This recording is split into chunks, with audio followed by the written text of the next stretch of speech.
Oggi vorrei parlare dei film horror. Diciamo che sono un appassionato di questo genere, diciamo che li conosco quasi tutti, però ci sono alcuni che mi sono, piaciuti molto di più.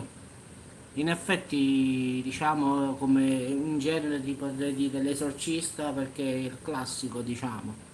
Quando uscì spopolò in tutte le sale, in tutto, ma a parte quello è quello che fa più paura in effetti.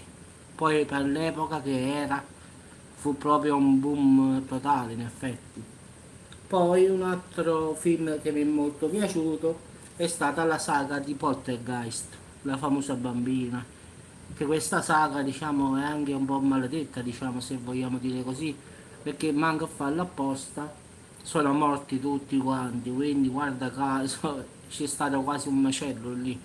Tutti gli attori purtroppo in misteriose circostanze sono morti, chi in una maniera, chi nell'altra, comunque al finale sono deceduti.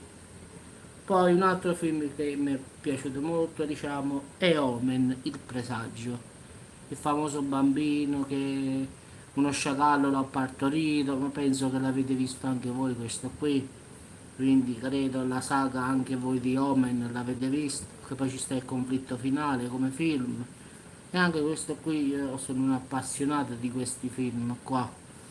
Poi un altro film molto piaciuto è stato quello La tempesta del secolo, cioè di Stephen King. Quello pure è stato diciamo un classico horror che lo rivedrei altre 50-100 volte, non è un problema.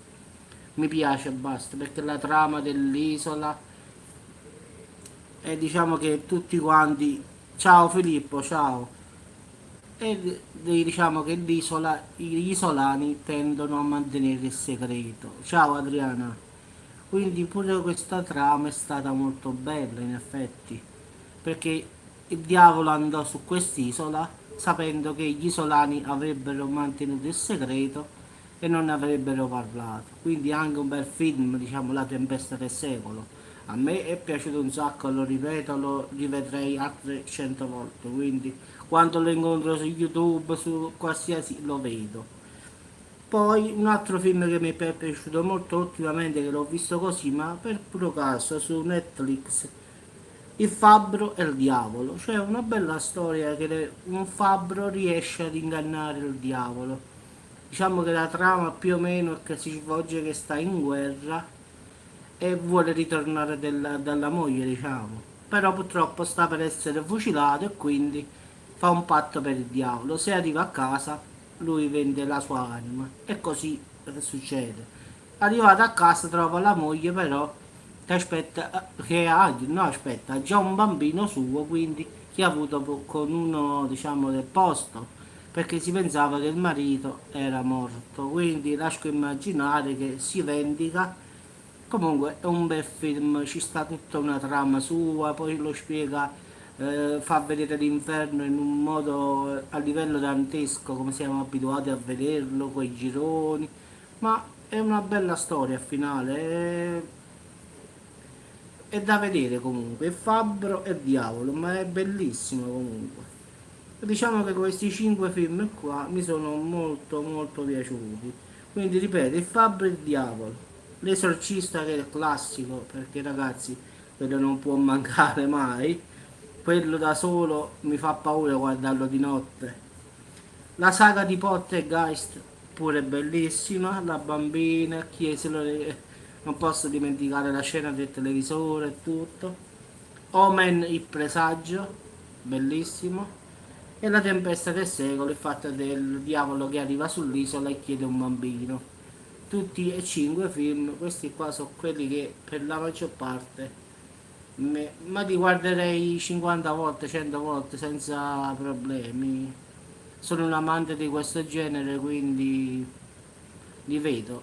Se capita lo vedo, non mi interessa. Li so tutti a memoria, ma lo vedo e basta.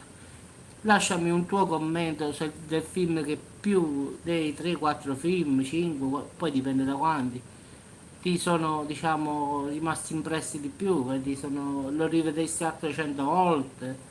lascia un tuo commento sotto al video e dimmi il tuo, diciamo, film o film preferiti, quali sono stati dell'ultimo decennio, diciamo, dei film di horror.